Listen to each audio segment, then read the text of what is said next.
பிதாவாகிய தேவனுடைய நாமத்தினாலும் அருமை இரட்சகர் ஆண்டவராகிய இயேசு கிறிஸ்துவின் நாமத்தினாலும் உங்களுக்கு கிருபையும் சமாதானமும் பெருக கடவுது என்ற வாழ்த்துதலும் கூட இன்றைக்கு நாம் பார்க்க இருக்கும்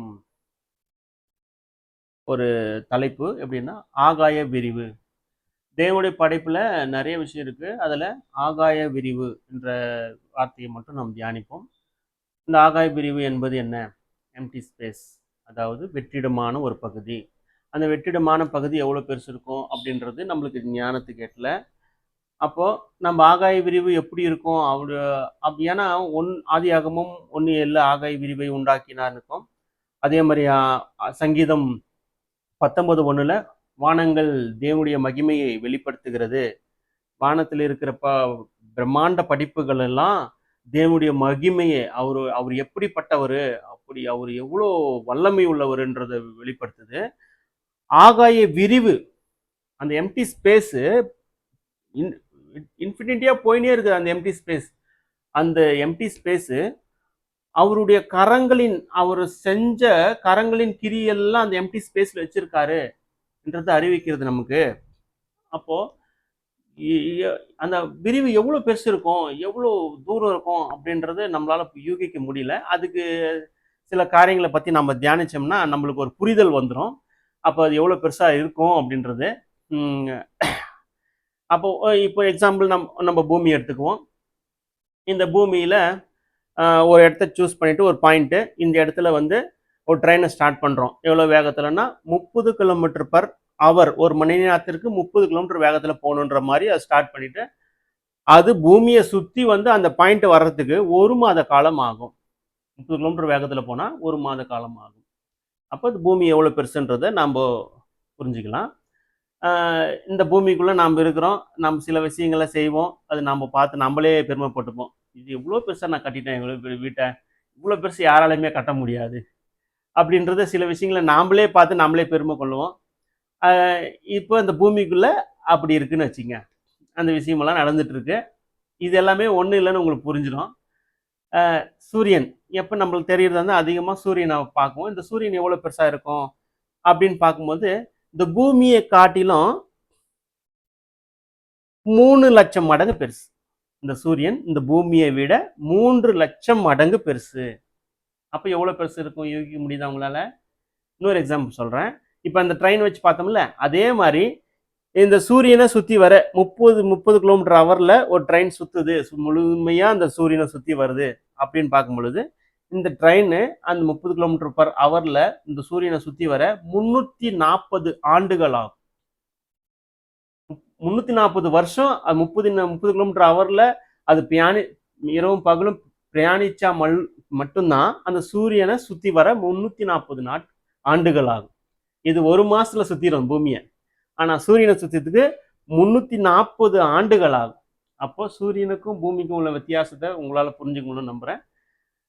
இப்போ இந்த சூரியன்ல நம்ம சூரிய குடும்பம் இருக்குல்ல, இந்த சூரிய குடும்பத்துல எல்லாமே அதன் நீள்வட்ட பாதையில சுத்தி வருது. நீங்க யோபு 30ஆம் அதிகாரத்துல 29, 30 எல்லாம் படிச்சீங்கன்னா அதுல சொல்லியிருப்பாரு. அப்போ அந்த அந்த நீள்வட்ட பாதையில சுத்தும் பொழுது பூமி தன்னைத்தானே சுத்துறதுக்கு, அதோட நீள்வட்ட பாதையில தன்னைத்தானே சுத்திக்கினா இரவு பகல் உண்டாகுது. அது நம்மளுக்கு. அப்போ பூமி தன்னைத்தானே சுத்திக்கின்னு சூரியனையும் சுத்தி வர்றதுக்கு 1 வருட காலம் ஆகுது. அப்போ பூமிக்கு பக்கத்துல இருக்கிற கோள் வந்து புதன், அது சுத்தி வர 3 மாதங்கள் ஆகுது. ஏன்னா அதோட நீள்வட்ட பாதையில் குறுகுது, அப்புறம் விரிவாடுது. அப்புறம் நம்ம சின்ன வயசுல படிச்சிருப்போம். லாஸ்டா இருக்கிற நெப்டியூன் பார்த்தீங்கன்னா அது சுத்தி வர்றதுக்கு 164 ஆண்டுகள் ஆகுது சூரியனை சுத்தி வர்றதுக்கு அதோட நீள்வட்ட பாதையில. அப்போ இதெல்லாம் பார்க்கும் பொழுது ஒரு சூரிய குடும்பம் எவ்வளவு பெருசு இருக்கும்ன்றத நம்மளால இமேஜினேஷன் பண்ண முடியும். அப்போ இந்த 9 கோள்களும் இந்த சூரியனும் சேர்ந்தது ஒரு நட்சத்திரம் அப்படின்றது நம்ம சின்ன வயசுல படிச்சிருக்கோம். அது ஒரு நட்சத்திரம். இந்த நட்சத்திரக்குள்ளதான் எல்லாமே இருக்கு அப்படின்னு பார்ப்போம். நம்ம வானத்துல பார்ப்போம், நிறைய நட்சத்திரங்கள் இருக்கும். அப்போ இது எல்லாமே இதுக்குள்ளேயுமே ஒரு சூரியன் இருக்குமா, இதுக்குள்ளேயும் பூமி இருக்குமா அப்படின்ற விஷயம் நம்மளுக்கு யோசிக்க தோணும். அப்படின்ற அளவுல தான். ஏன்னா இதெல்லாம் நிலையான நட்சத்திரங்கள் அப்படின்னு அறிவியல் விஞ்ஞானிகள் குறிப்பிடுறாங்க. அப்போ இந்த நிலையான நட்சத்திரங்கள் எப்படின்னு பார்த்தா இப்போ நவீன டெலஸ்கோப்லாம் வந்துருச்சு. இப்போ இந்த டெலஸ்கோப்பில் வச்சு ஆராய்ச்சி, இந்த விண்வெளியை ஆராய்ச்சி செய்யும் பொழுது நிலையான நட்சத்திரங்களின் எண்ணிக்கை 250 லட்சம் 250 லட்சம் நிலையான நட்சத்திரங்கள் இருக்குது இந்த விண்வெளியில அப்படின்றாங்க. இது எப்படி கணக்கு போடுறாங்கன்னா 255 லட்சம்னா இங்க இருந்து டெலஸ்கோப்ல மங்கலான நட்சத்திரங்களை கணக்கிட்டு கடைசியில தெரியும் பாரு மங்கலான நட்சத்திரம், அதோட கணக்கிட்டு சொல்றாங்க 250 லட்சம் இருக்குதுன்னு. இப்போ அந்த மங்கலான நட்சத்திரத்துக்கு போயிட்டு அங்கிருந்து அந்த டெலஸ்கோப் வச்சு பார்த்தா எவ்வளவு நட்சத்திரம் இருக்குன்னு சொல்ல முடியாது.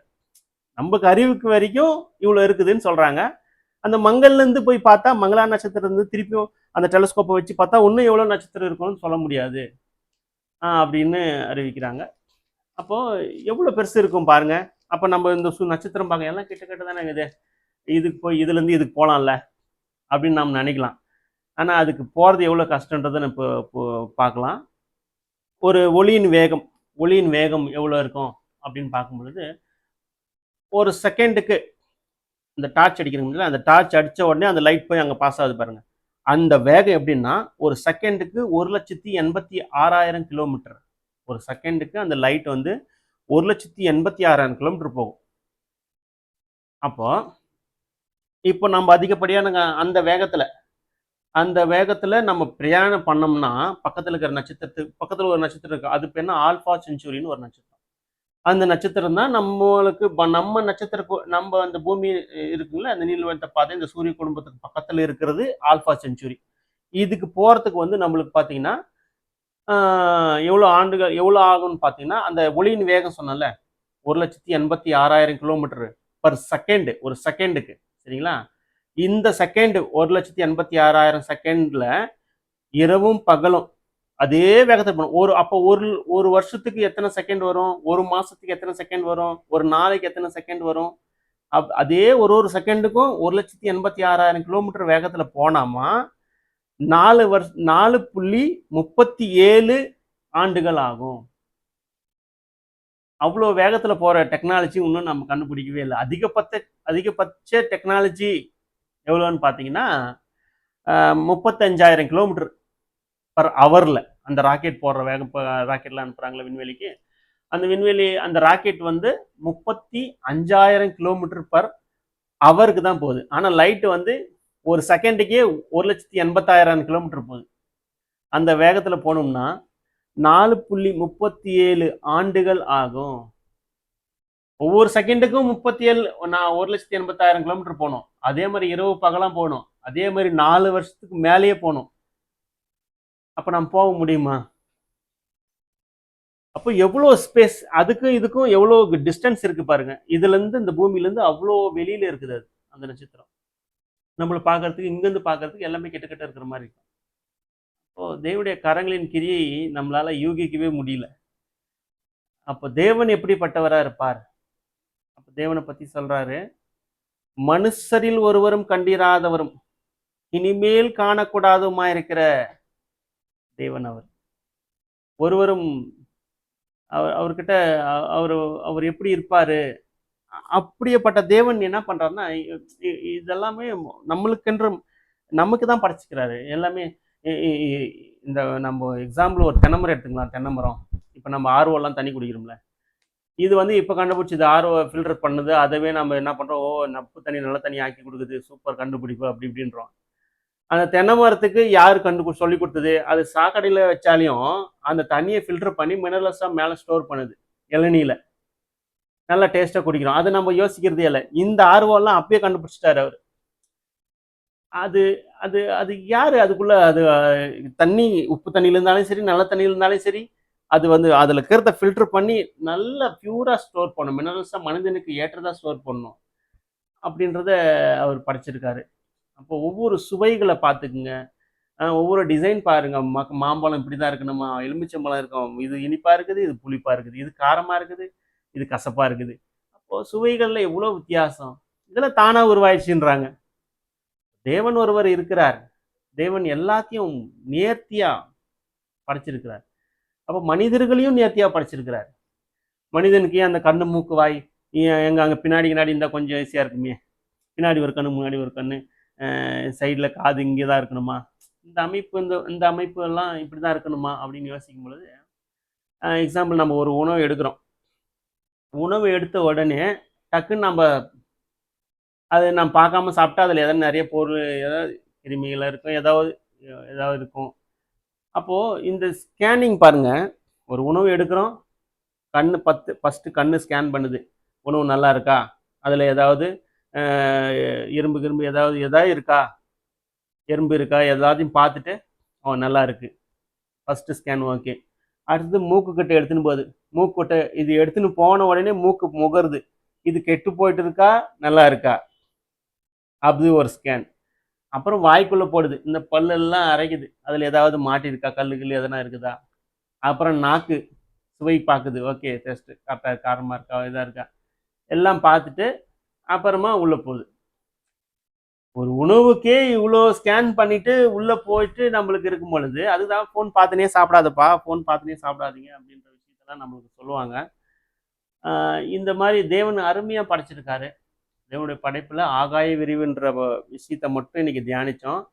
அது எவ்வளோ பெருசு இருக்கும் அப்படின்றத நம்மளால் யூகிக்கவே முடியல. எவ்வளோ லைட் இயர்ஸில் போனாவே, லைட் இயர்ஸ்ன்றது ஒரு செகண்டுக்கு 1,86,000 கிலோமீட்டர் போகணும். அதே வேகத்தில் 4 வருஷத்துக்கு மேலே போனால் தான் பக்கத்தில் இருக்கிற ஆல்ஃபா செஞ்சுரிக்கே போக முடியும் அப்படின்ற அந்த கால்குலேஷனே நம்மளால் போட முடியாது. எத்தனை கிலோமீட்டர்ன்றத கால்குலேஷனே போட முடியாது, அவ்வளோ தூரத்தில் இருக்குது. இப்போ தேவன் ஒருவர் இருக்கிறார். அவர் மனிதர்களை உருவாக்கி விசேஷமாக உண்டாக்கினார். மரஞ்செடி கொடி மாதிரி இல்லாமல், மனிதர்கள் விலங்குகள் மாதிரி இல்லாமல், நமது சாயலாகவும் நமது ரூபத்தின்படியும் உண்டாக்குவோமாக அப்படின்னு உண்டாக்கினார். அப்போ விசேஷமாக நம்மளுக்கு ஏதோ ஒரு விஷயத்த நம்மளுக்கு இந்த பூமியில் சொல்லிக் கொடுக்க விரும்புகிறார், தகுதிப்படுத்து. ஏன்னா ஸ்கூலில் போகிறவங்களெல்லாம் பாஸ் போட முடியுமா? ஸ்கூலில் போய் சேர்த்துறீங்க, எல்லாரும் வரவங்கெல்லாம் பாஸ் அப்படின்னா அது அப்படி போட வேண்டியது தானே. ஆனால் தகுதியின் அடிப்படையில் தானே போடுறாங்க. அப்போது இந்த ஜீவனுக்கு, நித்திய ஜீவனுக்கு சாகாமை, அதாவது மனுஷன் நித்தியம் காலமாக வாழ்ந்துனே இருக்கிற ஜீவனுக்கு ஒரு தகுதி வேணும். இப்போ இருக்கிற மனிதர்களுக்கு அந்த தகுதி கொடுத்துட்டாங்கன்னா, உலகம் தேவன் எதிர்பார்க்கிற மாதிரி இந்த உலகம் இருக்குமா? யோசிச்சு பாருங்கள்.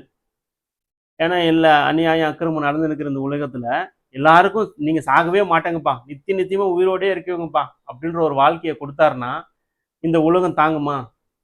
இந்த தாங்குமா? தேவன் எதிர்பார்க்குற மாதிரி இருக்குமா? அதனால்தான் இந்த உலகத்தில் பாடத்தை கற்றுக்கொள்ளணும். நம்ம நீதியாக வாழணும்னா எங்கேயும் போய் வாழ முடியாது, பரலோகத்துலலாம் போய் வாழ முடியாது, வேற உலகத்துலேயே வேற வாழ்க்கையில் போய் நம்ம அந்த ஜீவனில் போய் வாழ முடியும். அங்கே போகணும்னா பர்ஃபெக்ட் மட்டும்தான் அங்கே போகணும். பர்ஃபெக்டாக இருந்தால் மட்டும்தான் அந்த ஜீவன் கிடைக்கும். எல்லா விஷயத்தையும் தெரிஞ்சால் மட்டும்தான் அந்த ஜீவன் கிடைக்கும் அப்படின்ற விஷயம் தேவன் வெளிப்படுத்துகிறாரு, நம்மளுக்கு புரிய வைக்கிறாரு. தொடர்ந்து இணைந்திருங்கள். இந்த போன்ற காரியங்களை நம்ம தியானிப்போம். இன்னும் வருங்காலங்களில் இன்னும் ஆழமான காரியங்களை தியானிப்போம். இது சின்ன சின்ன வீடியோ தான், இன்னும் போட்டு இன்னும் காலங்கள் போட்டு உங்களுக்கு புரிதல், இது கொஞ்சம் புரிதல் உருவாகிருச்சுன்னா அதிகம் நிறைய நேரம் உங்களுக்கு நிறைய காரியங்களை முதலாம் உலகம், இரண்டாம் உலகம், இந்த தேவனுடைய தெய்வீக திட்டத்தை பற்றி எல்லாம் பேசுவோம். தொடர்ந்து இருந்துங்கள். தேவன் உங்களை ஆசீர்வதிப்பார்.